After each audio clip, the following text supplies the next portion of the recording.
First off, now that you have had your full year since your return to Mello, what was the most unexpected thing about coming back after so many years? I think the most unexpected thing was making it to the final.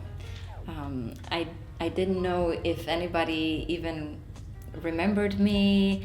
I didn't know whether anybody would like the song or what we did on stage. I actually felt kind of like a rookie because it had been so long since I had done Melodifestivalen the last time. So yeah. Yeah, people were very happy that you were back and like excited for you. Yes, and I felt that. I felt the love, which was amazing. So yeah. And you released a new song, Home. What can you share about writing it? Well, I got together with some great songwriters in Stockholm, and yeah, we tried to write the follow-up single for Ashes to Ashes, when Ashes to Ashes was actually still quite high up on the Swedish radio charts, so that was difficult, but I really liked the follow-up single, and yeah, I think we did a good job. And the Home single cover looks very good. Who was involved in this shot? Was it Dennis? You pose in it in very high fashion, and how much has your artistry evolved with becoming more glamorous after working with Zain and Dennis? Both Zain and Dennis was involved in that photo shoot, and the photographer was Magnus Rangvid, and the makeup artist was Nils Fors. It was a very fun shoot, and Zain actually choreographed me a little, and Dennis obviously styled me, and I mean, I love them from the bottom of my heart. They've meant so much for my artistic development and for my development as a person too. I think actually I'm kind of more outgoing and outspoken since I met them, so I'm very grateful for having them in my team. That's great. Yeah. We can tell by your one you've been working to that you like click very good with each other. So Yeah. that's nice to see. Yeah, thank you.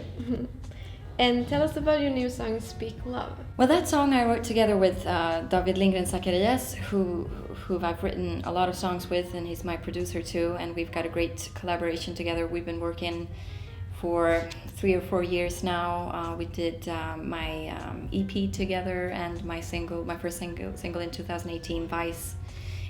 So he's very close to my heart too, and yeah, it's kind of a sentimental, nostalgic song about a lost love, and I'm really fond of that song too. Mello is a great place to meet people in the industry. Are there any songwriters or producers in the contest you haven't worked with that you would like to do? Oh, I haven't worked with that many actually. I usually just stick to a small team of producers and songwriters, and I stick with them for a few years, and then I evolve and maybe move on to another collaboration. But in the competition, let's see. I mean, obviously, doing something with the Mamas would be amazing. They are the best vocalists in this competition, so doing something with them would be amazing. Let's see, what else is there? I mean, I love Mendes as a person. He is amazing. I did a tour with him this Christmas, and we danced some salsa. He taught me Spanish. We had some rum, and he's amazing too. Did he taught you any specific that you remember in Spanish? Actually, I took Spanish in school for 7 years, but you forget very quickly when you don't use the language. So I guess he just reminded me of the classic phrases that you use. Yeah. A friend of Genevia went to London party that you performed at. They said that you seemed really shocked at the response of the crowd to your music. How was this experience of getting the gig in London?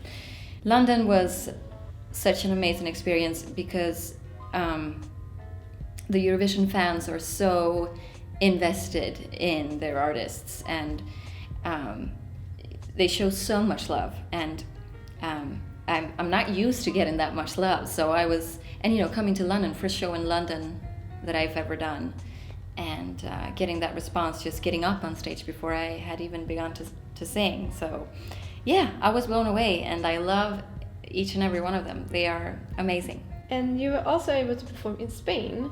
Tell us about that experience. It was my first time in Madrid. I love the city. I mean, to me, it's like a Mediterranean New York City. I love the food, and I love the fans too. They were awesome as well, and it was a great trip. Yeah, I can't believe that I get to go, to London. I went to London twice for 2 shows, and Madrid, and I mean, it's amazing. How are the medical studies going? They are not going very well. I quit, and then I continue, and then I quit, and then I continue, because I don't have a lot of time on my hands. I mean, it takes 8, 10, 12 hours a day just studying for the exams, and I have to spend a lot of time at the hospital, and yeah, so right now it just doesn't fit with my schedule. But last year in Melodifestivalen, I was actually a student during this whole period, and that's the only thing that I regret from last year, is that I didn't quit sooner, because I was really, my mind was really split. And we wanted to give you the chance to do something different. So Melodifestivalen interviews can be really repetitive and a bit boring. Yeah. So we're going to ask you some medical questions. Oh, let's see. Wow. Yeah. So your fans can see how smart and cool you are as Dr. Anna Bergendahl. Yeah. And why is doing cardio important for your health? Cardio. Well, cardio helps the cardiovascular system stay healthy, and I mean, you can go from illness to health just by doing cardio. There's a lot of evidence showing that when you are pre-diabetic, doing cardio can actually help you not reach the stage of an actual diabetes. And it's also good in preventing heart attacks, strokes, just staying in shape. It's also very good for the mind, for the brain, keeping the brain fit and keeping the hippocampus, which is the memory center of the brain, fit. So, I mean, it's probably, working out and diet is you can do so much for your health and preventing disease. When you're moving or exercising and get a muscle cramp, what does that mean and why is it happening? You get a muscle cramp. Well, I guess probably, I would have to guess, but lactate, too much lactate in the muscle, and fatigue in the muscle.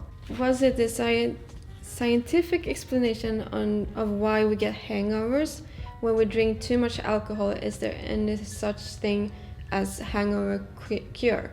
Well, I would say that alcohol is toxic to the body, and we have different enzymes in the liver working to metabolize alcohol, and due to genetic predispositions, those enzymes are variably active. So some people get more hangover and some people get sick during drinking alcohol. Like me, I can only do like 2 beers before I get sick. So yeah, it's toxic to the body. It drains water through a hormone called ADH. Mm-hmm. And let me see, antidiuretic. It blocks. No, wait a minute.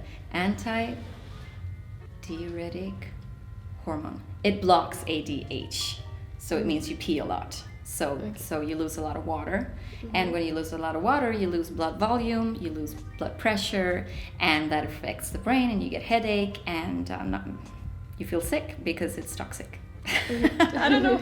I hope my professors won't watch this because, well. That's good.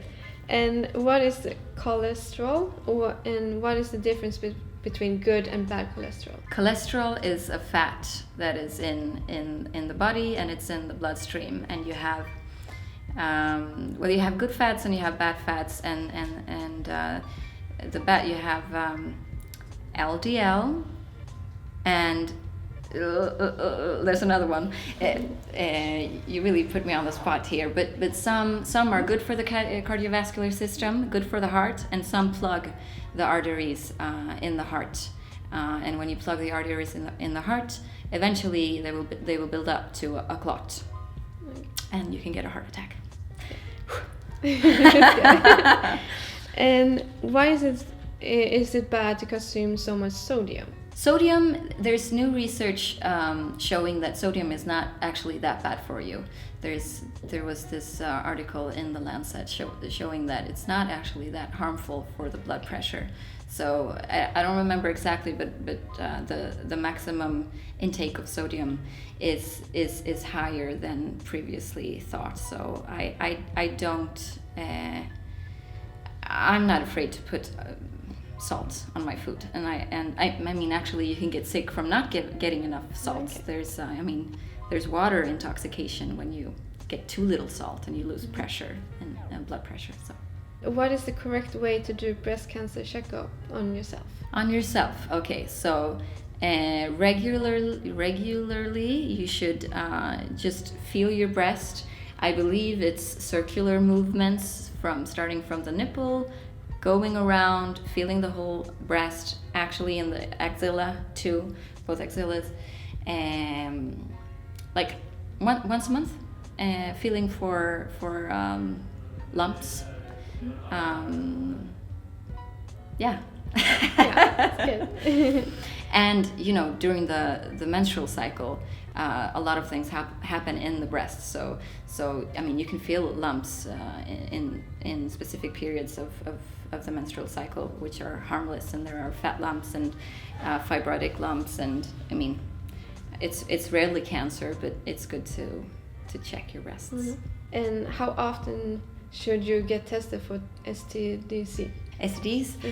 Well, that depends on how sexually active you are. If you are in a monogamous relationship, if you are using protection, if you trust your partner. So that I can't give you a general answer, but if you're very sexually active, I guess just always use protection when you're not sure. If you don't trust the person that you're with, and if you have had unprotected sex with someone that you don't know and you don't trust, you should test yourself after. These are very broad questions. It's like I'm a general practitioner. Yeah, but it's good. Yeah. People will learn something new. Yeah, and maybe I have some fact errors here. We'll see. They are happy to hear something more. Yeah, yeah. I can tell. And there's an alarming rise in anti-vax rhetoric and misinformation. Can you explain what vaccines are and why they're so important? Well, vaccines have saved millions and millions of lives. It's probably one of the most important medical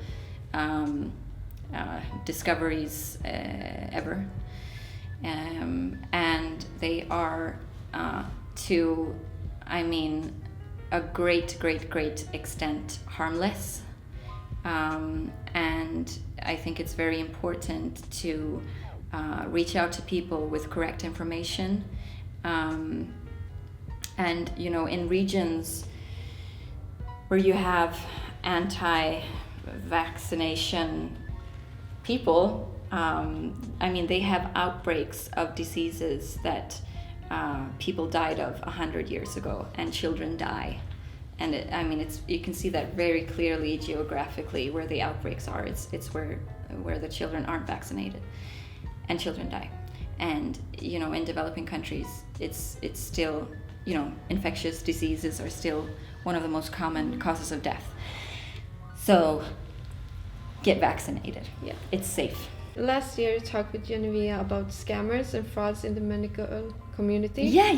And she said she recommended a documentary, and I watched it, and I loved it. That's good. Yeah. And what are some of the most interesting medical scams you've heard about?